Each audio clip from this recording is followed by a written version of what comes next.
ಇನ್ನು ಜಲಮಂಡಳಿಯಲ್ಲಿ ನಡೀತಾ ಇದೆಯಾ ವರ್ಗಾವಣೆ ದಂಧೆ ಅನ್ನುವಂಥ ಒಂದು ಪ್ರಶ್ನೆ ಈಗ ಎದ್ದಿದೆ. ಯಾಕಂದ್ರೆ ಒಂದೇ ದಿನ ಸುಮಾರು 209 ಸಿಬ್ಬಂದಿಯ ವರ್ಗಾವಣೆ ಆಗಿದೆ. ಜೊತೆಗೆ ಮುಂಬಡ್ತಿ ಕೂಡ ಕೊಟ್ಟಿದ್ದಾರೆ.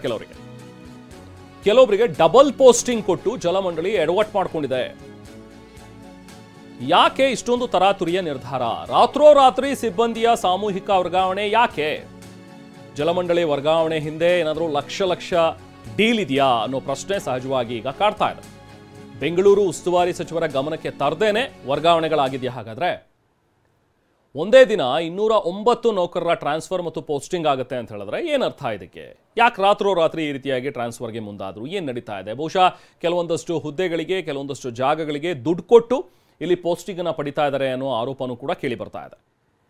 ಟ್ರಾನ್ಸ್ಫರ್, ಪೋಸ್ಟಿಂಗ್, ಮಾಪನ ಹುದ್ದೆಯಿಂದ ಜಲಪರೀಕ್ಷಕ ಹುದ್ದೆಗೆ ಮುಂಬಡ್ತಿ, ಈ ಥರದೆಲ್ಲವೂ ಕೂಡ ಜಲಮಂಡಳಿಯಲ್ಲಿ ನಡೀತಾ ಇದೆ. ಜಲಮಂಡಳಿ ಇತಿಹಾಸದಲ್ಲೇ ರಾತ್ರೋರಾತ್ರಿ ವರ್ಗಾವಣೆ ಆಗಿರೋದು ಇದು ಮೊದಲನೇ ಸರಿ.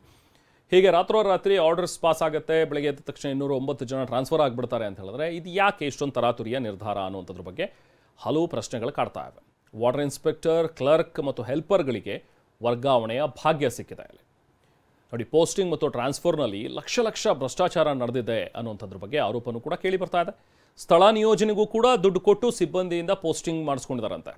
ಆಡಳಿತಾಧಿಕಾರಿ, ನೌಕರರ ಸಂಘದ ಅಧ್ಯಕ್ಷರ ವರ್ಗಾವಣೆ ದಂಧೆ ಇಲ್ಲಿ ಬಯಲಾಗಿದೆ ಅಂತ ಆರೋಪಗಳು ಬರ್ತಾ ಇವೆ. ಮುಂಬಡ್ತಿಯಿಂದಾಗಿ ಜಲಮಂಡಳಿಗೆ ಹೆಚ್ಚು ಸಂಬಳ ಪಾವತಿಸಬೇಕಾಗತ್ತೆ. ಮೊದಲೇ ಜಲಮಂಡಳಿಯಲ್ಲಿ ದುಡ್ಡಿಲ್ಲ, ಸಾಲದ ಸುಳಿಯಲ್ಲಿದೆ. ಸೊ ಹಾಗಾಗಿ ನಾವು ನೀರಿನ ರೇಟನ್ನು ಜಾಸ್ತಿ ಮಾಡ್ತೀವಿ, ನೀರಿನ ಬಿಲ್ ಜಾಸ್ತಿ ಮಾಡ್ತೀವಿ ಅಂತ ಹೇಳಿ ನೆನ್ನೆ ಅಷ್ಟೇ ಡಿ ಕೆ ಶಿವಕುಮಾರ್ ಅವರು ಹೇಳಿದ್ರು. ಯಾರೇ ಬೈಲಿ, ಮೀಡಿಯಾದವ್ರು ಬೈದರೂ ಪರವಾಗಿಲ್ಲ, ಯಾರೇ ಪ್ರಶ್ನೆ ಮಾಡಿದ್ರು ಪರವಾಗಿಲ್ಲ, ನಮಗಂತೂ ಈಗ ಇದನ್ನು ನಿಭಾಯಿಸಬೇಕು ಅಂತ ಹೇಳಿದ್ರೆ ಹಣದ ಕೊರತೆ ಇದೆ, ಇದನ್ನು ನಿಭಾಯಿಸಬೇಕು ಅಂತ ಹೇಳಿದ್ರೆ ಬಿಲ್ ಜಾಸ್ತಿ ಮಾಡಲೇಬೇಕು, ನಾನು ಮಾಡ್ತೀನಿ ಅನ್ನೋ ಒಂದು ಮಾತುಗಳನ್ನು ನೇರ ಡಿ ಕೆ ಶಿವಕುಮಾರ್ ಅವರು ಹೇಳಿದ್ರು. ಹಾಗಾದರೆ ನಿಮಗೆ ಫಸ್ಟೇ ನಿಮ್ಮ ಜಲಮಂಡಳಿಯಲ್ಲಿ ದುಡ್ಡಿಲ್ಲ, ಸಾಲ ಮಾಡ್ಕೊಂಡಿದ್ದೀರಿ, ಅದರ ಹೊರೆಯನ್ನು ಗ್ರಾಹಕರ ಮೇಲೆ ಹಾಕೋದಕ್ಕೆ ನೀವು ರೆಡಿ ಇದ್ದೀರಿ. ಇಲ್ಲಿ ನೋಡಿದ್ರೆ ತಿಮ್ಮಿಂಗಲಗಳು ಭ್ರಷ್ಟಾಚಾರವನ್ನು ಮಾಡ್ತಾ ಇವೆ. ಭ್ರಷ್ಟ ಕುಳಗಳು ತಮ್ಮ ಭ್ರಷ್ಟಾಚಾರದಲ್ಲಿ ದುಡ್ಡು ಮಾಡ್ಕೊಳ್ತಾ ಇದ್ದಾರೆ, ಲಕ್ಷ ದುಡ್ಡು. ಇದಕ್ಕೆ ಕಡಿವಾಣ ಯಾವಾಗ ಹಾಕ್ತೀರಿ ಸಚಿವರೇ ಅನ್ನುವಂಥದ್ದನ್ನು ನೇರವಾಗಿ ಡಿ ಕೆ ಶಿವಕುಮಾರ್ ಅವರಿಗೆ ಈ ಮೂಲಕ ನಾವು ಪ್ರಶ್ನೆಯನ್ನು ಕೇಳ್ತಾ ಇದ್ದೀವಿ. ಸಾಲದ ಸುಳಿಯಲ್ಲಿರುವಂತಹ ಜಲಮಂಡಳಿಯಲ್ಲಿ ಈ ಮುಂಬಡ್ತಿಯ ಹೊರೆ ಬೇರೆ ಯಾಕೆ? ನೋಡಿ, ಒಬ್ಬರಿಗೆ 2 ಪೋಸ್ಟಿಂಗ್ ಬೇರೆ ನೀಡಿ ಎಡವಟ್ ಮಾಡ್ಕೊಂಡಿದ್ದಾರೆ ಇವರು. ಇದೆಲ್ಲ ಯಾಕೆ ಅನ್ನುವಂಥದ್ರ ಬಗ್ಗೆ ಈಗ ಸಹಜವಾಗಿ ಪ್ರಶ್ನೆಗಳು ಹೇಳ್ತಾ ಇವೆ.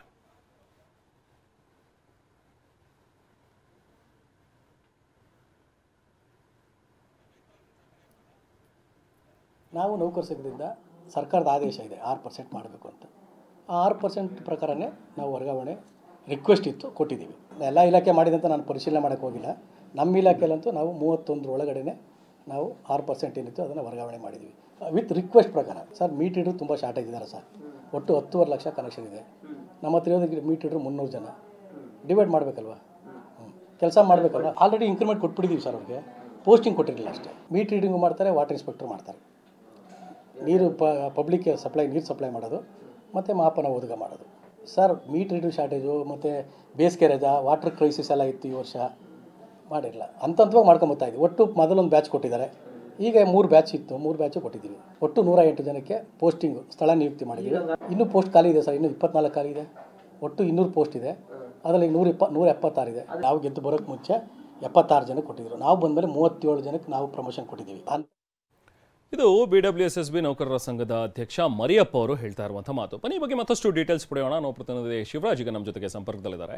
ಶಿವರಾಜ್, ಏನಿದು ವರ್ಗಾವಣೆಯ ದಂಧೆ? ಯಾಕೆ ಇದರಲ್ಲಿ ಆರೋಪಗಳು ಬರ್ತಾ ಇರುವಂಥದ್ದು? ಬಹುಶಃ ಎಲ್ಲೋ ಒಂದು ಕಡೆ ಭ್ರಷ್ಟಾಚಾರ ನಡೆದಿದೆ, ಲಕ್ಷ ಡೀಲ್ ಆಗಿದೆ ಅನ್ನುವಂಥ ಒಂದು ಆರೋಪಗಳು ಕೇಳಿಬರೋದಕ್ಕೆ ಏನು ಕಾರಣ? ಮರಿಯಪ್ಪ ಅವರು ಹೇಳ್ತಾರೆ 6% ನಮಗೆ ಟ್ರಾನ್ಸ್ಫರ್ ಮಾಡಬೇಕು ಅಂತಿದ್ದಾರೆ, ಸೊ ಹಾಗಾಗಿ ನಾವು ಮಾಡ್ಕೊಂಡಿದ್ದೀವಿ ಅನ್ನುವಂಥದ್ದು.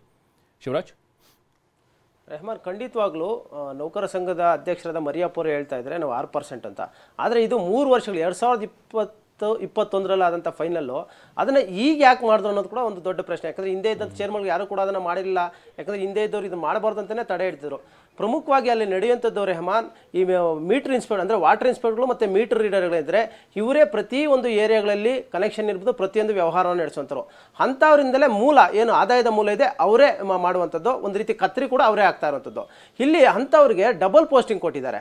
ಮೀಟರ್ ರೀಡರು ಅವರೇ ಮಾಡ್ತಾರೆ, ಮತ್ತು ಜಲಪರೀಕ್ಷಕ ಮತ್ತು ವಾಟರ್ ಇನ್ಸ್ಪೆಕ್ಟರ್ ಕೆಲಸ ಕೂಡ ಅವರೇ ಮಾಡ್ತಾಯಿದ್ದಾರೆ. ಅಂದರೆ ಯಾಕೆ ಈ ರೀತಿಯಾಗಿ 2 ಹುದ್ದೆಗಳನ್ನು ಒಬ್ಬರಿಗೆ ಕೊಡಬೇಕಾಗಿತ್ತು? ಇನ್ನೊಂದು ಇಂಟ್ರೆಸ್ಟಿಂಗ್ ವಿಚಾರ ಅಂದರೆ ಅಲ್ಲಿ ಹೋದಂಥ ಸಂದರ್ಭದಲ್ಲಿ ಅದ್ಯಾರೂ ಕೂಡ ಅದನ್ನು ಮಾಡ್ತಾ ಇಲ್ಲ. ಅದಕ್ಕೆ ಅದಕ್ಕೆ ಬೇರೆ ಖಾಸಗಿ ಕಂಪ್ನಿಗಳ ಗುತ್ತಿಗೆಗೆ ತೆಗೆದುಕೊಂಡು ಒಂದು ಹುಡುಗರನ್ನ ತೆಗೆದುಕೊಂಡಿರ್ತಾರೆ. ಆ ಹುಡುಗರು ಹೋಗಿ ಆ ಮೀಟರ್ ರೀಡಿಂಗ್ ಕೆಲಸವನ್ನ ಮಾಡ್ತಾ ಇರ್ತಾರೆ. ವಾಟರ್ ಇನ್ಸ್ಪೆಕ್ಟರ್ ಮೀಟರ್ ರೀಡ್ ಮಾಡುವಂಥ ಕೆಲಸವನ್ನ ಆ ಹುಡುಗರು ಮಾಡ್ತಾ ಇರ್ತಾರೆ. ಇಲ್ಲಿ ಇವರಿಗೆ ಆರಾಮಾಗಿ ಕುಳಿತ ಜಾಗದಲ್ಲಿ ಡಬಲ್ ಪೇಮೆಂಟ್ ಬೇರೆ ಕೊಡುವಂಥದ್ದು. ಇದು ಆರ್ಥಿಕವಾಗಿ ಕೂಡ ಜಲಮಂಡಳಿಗೆ ಹೊರೆ. ಈಗಾಗಲೇ ಸಾಲದ ಸುಳಿಯಲ್ಲಿದೆ. ಇಂತಹ ಸಂದರ್ಭದಲ್ಲಿ ಏಕಾಏಕಿ ಇಷ್ಟು ಪ್ರಮಾಣದಲ್ಲಿ 5 ಜನ 6 ಜನ ಮಾಡುವಂಥ ಸಹಜ, ಎಲ್ಲೋ ಒಂದೊಂದು ಕಡೆ ಅಲ್ಲಲ್ಲೇ ವರ್ಗಾವಣೆ ಅಂದರೆ ಇದು ಮಾಡ್ತಾರೆ. ಆದರೆ ಏಕಾಏಕಿ ಇಷ್ಟು ದೊಡ್ಡ ಪ್ರಮಾಣದಲ್ಲಿ ಮಾಡಿರುವಂಥದ್ದು ನಿಜಕ್ಕೂ ದೊಡ್ಡ ಪ್ರಶ್ನೆ ಆಗಿದೆ. ಈಗಾಗಲೇ ಸಾಕಷ್ಟು ಒಂದು ಆರೋಪಗಳು ಕೇಳಿ ಬರ್ತಾ ಇದೆ. ಅಲ್ಲಿ ಈ ಒಂದು ವರ್ಗಾವಣೆ ವಿಚಾರದಲ್ಲಿ ಮತ್ತು ಮುಂಬಡ್ತಿ ವಿಚಾರದಲ್ಲಿ ದೊಡ್ಡ ಪ್ರಮಾಣದ ಒಂದು ಭ್ರಷ್ಟಾಚಾರ ನಡೆದಿದೆ. ಆ ಒಂದು ಕಾರಣಕ್ಕೆ ರಾತ್ರೋರಾತ್ರಿ ಇಷ್ಟು ಪ್ರಮಾಣದಲ್ಲಿ ಒಂದು ವರ್ಗಾವಣೆ ಮಾಡಿದ್ದಾರೆ ಅನ್ನೋ ಮಾತುಗಳು ಕೇಳಿ ಬರ್ತಾ ಇತ್ತು. ಅದಕ್ಕೆ ಪುಷ್ಟಿ ನೀಡುವಂತೆ, ಯಾಕಂದರೆ ಈಗಾಗಲೇ ಸುಮಾರು ವರ್ಷಗಳಿಂದ ಒಂದು ಕಡೆಯಲ್ಲಿ ಕೆಲಸ ಮಾಡ್ತಾ ಇರ್ತಾರೆ. ಅಂಥವ್ರಿಗೆ ಯಾಕೆ ಜಲಮಂಡಳಿಯಲ್ಲೇ ಕೆಲಸ ಮಾಡೋರನ್ನ ನೀವು ಇನ್ನೊಬ್ಬರಿಗೆ ಏಕಾಏಕಿ ಬದಲಾಯಿಸೋದು ಯಾಕೆ? ಅದು ಕೆಲವ್ರಿಗೆ ಮಾತ್ರ ಮಾಡುವಂಥದ್ದು ಯಾಕೆ? ಇದು ಕೂಡ ದೊಡ್ಡ ಪ್ರಶ್ನೆ ಆಗುತ್ತೆ. ಮತ್ತೊಂದು ಕಡೆ ಒಬ್ಬರಿಗೆ 2 ಪೋಸ್ಟಿಂಗ್ ಯಾಕೆ ಕೊಡಬೇಕು ಅನ್ನೋದು ಕೂಡ ದೊಡ್ಡ ಪ್ರಶ್ನೆ ಆಗಿರುವಂಥದ್ದು. ಅಲ್ಲೇ ದೊಡ್ಡ ಮಟ್ಟದ ಒಂದು ಅವ್ಯವಹಾರ ನಡೆದಿದೆ ಅನ್ನೋದು ಕೂಡ ಮೇಲ್ನೋಟಕ್ಕೆ ಕಂಡು ಬರ್ತಾ ಇದೆ. ಇದ್ರ ಬಗ್ಗೆ ಖುದ್ದು DCM DK ಶಿವಕುಮಾರ್ ಅವರು ಕೂಡ ಗಮನಕ್ಕಿಲ್ಲ ಅಂತ ಅಲ್ಲಿ ಇಲಾಖೆಯ ಕೆಲ ಅಧಿಕಾರಿಗಳೇ ಹೇಳ್ತಾ ಇದ್ದಾರೆ. ಯಾಕಂದರೆ 2020-21 ಫೈನಲ್ ಆಗಿದ್ದನ್ನ ಇದೀಗ ಯಾಕೆ ಮಾಡಿದ್ರು ಅನ್ನೋದು ಪ್ರಶ್ನೆ ಜೊತೆಗೆ ಇದು ಗಮನಕ್ಕಿದೆಯಾ DCM DK ಶಿವಕುಮಾರ್ ಅವರು ಕೂಡ ಒಂದು ಪ್ರಶ್ನೆ ಆಗಿರುತ್ತೋ. ಎಲ್ಲೋ ಒಂದು ಕಡೆ ಇಷ್ಟು ಪ್ರಮಾಣದಲ್ಲಿ ಆಗಿರುವಂಥದ್ದು ನೋಡಿದ್ರೆ ಈ BWSSBಯಲ್ಲಿ ಯಾರು ಕೂಡ ಹೇಳೋರು ಕೇಳೋರಿಲ್ಲ ಅನ್ನೋದು ಕೂಡ ಇಲ್ಲಿ ಸ್ಪಷ್ಟವಾಗಿ ಕಂಡು ಬರುತ್ತೆ. ಪ್ರಮುಖವಾಗಿ ಇಲ್ಲಿ ಕಾವೇರಿ 5ನೇ ಹಂತದ ನೀರು ತರಬೇಕು, ಜನರಿಗೆ ನೀರಿಲ್ಲ, ಅದ್ರ ಬಗ್ಗೆ ಗಮನ ಹರಿಸಬೇಕು. ಮತ್ತೊಂದು ಕಡೆ ನೀರು ಬಿಲ್ ಜಾಸ್ತಿ ಮಾಡ್ತಾ ಅಂತಿದ್ರು. ಇಂಥದ್ರ ನಡುವೆ ಆರ್ಥಿಕವಾಗಿ ಇಲಾಖೆಯಲ್ಲಿ ಹೊರೆಯಾಗುವಂಥ ಕೆಲಸಗಳನ್ನು ಕೂಡ ಮಾಡ್ತಾ ಇದ್ದಾರೆ. ಈಗ ಅನಿವಾರ್ಯತೆ ಏನಿತ್ತು ಅನ್ನೋದು ಕೂಡ ಪ್ರಶ್ನೆ ಇರುವಂಥದ್ದು. ಯಾಕಂದ್ರೆ ಈಗಾಗಲೇ ಒಂದು ಕಡೆ ಕೆಲಸ ಮಾಡೋರನ್ನ ಮತ್ತೊಂದು ಏರಿಯಾಗೆ ಟ್ರಾನ್ಸ್ಫರ್ ಮಾಡೋದು ಯಾಕೆ? ಯಾಕಂದ್ರೆ ಅಲ್ಲಿ ಆಯಕಟ್ಟಿನ ಜಾಗಗಳು ಎಲ್ಲೆಲ್ಲಿದ್ದವೋ, ಎಲ್ಲಿ ಹೆಚ್ಚಿನ ಹಣದ ಹೊಳೆ ಹರಿಯಿತೋ ಅಂಥ ಜಾಗಗಳಿಗೆ ಕೆಲವೊಂದಷ್ಟು ಜನ ಅಲ್ಲಿ ವರ್ಗಾವಣೆ ಮಾಡಿದ್ದಾರೆ ಅನ್ನೋದು ಕೂಡ ಇಲ್ಲಿ ಸ್ಪಷ್ಟವಾಗಿ ಕಂಡು ಬರ್ತಾ ಇತ್ತು.